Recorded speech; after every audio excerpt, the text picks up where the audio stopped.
అన్ని రంగాల్లో అగ్రగామి నియోజకవర్గంగా శ్రీకాకుళం అసెంబ్లీని తయారు చేయడమే తమ ప్రథమ కర్తవ్యమని శ్రీకాకుళం ఎమ్మెల్యే గొండు శంకర్ అన్నారు. శ్రీకాకుళం నియోజకవర్గ ప్రజల కోసం ఎమ్మెల్యే గొండు శంకర్ నిర్వహిస్తున్న ప్రజా దర్బారుకు ప్రజల నుంచి అనూహ్య స్పందన లభిస్తోంది. నియోజకవర్గం నలుమూలల నుంచి వివిధ వర్గాల ప్రజలు శ్రీకాకుళం నగరంలో ఉన్న 80 అడుగుల రోడ్లోని టీడీపీ కార్యాలయానికి బుధవారం చేరుకొని ఎమ్మెల్యేకు వివిధ ప్రాంతాల నుంచి వచ్చిన ప్రజలు తమ సమస్యలు విన్నవించుకున్నారు. ఉదయం 7 గంటల సమయానికి దాదాపు 100 మంది వినతిపత్రాలతో ఇంటి వద్ద నుండి బారులు తీరుతున్నారు. నియోజకవర్గ ప్రజలను తమ కుటుంబ సభ్యులుగా భావించే ఎమ్మెల్యే శంకర్ ప్రతి ఒక్కరి సమస్యను చిత్తశుద్ధితో వింటూ తానున్నానని భరోసా ఇస్తున్నారు. నియోజకవర్గానికి చెందిన పలువురు ప్రజలు తమ సమస్యలపై యువనేతను కలిసి తాము ఎదుర్కొంటున్న కష్టాలు తీర్చాలని విజ్ఞప్తి చేశారు. అంగన్వాడీలు, ఉపాధ్యాయులు, కాంట్రాక్ట్ ఉద్యోగులు తాము ఎదుర్కొంటున్న సమస్యలను యువనేత దృష్టికి తీసుకువచ్చారు.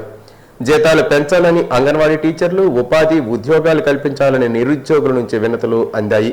విద్య, వైద్య ఖర్చులకు సాయం అందించాలని పలువురు కోరారు.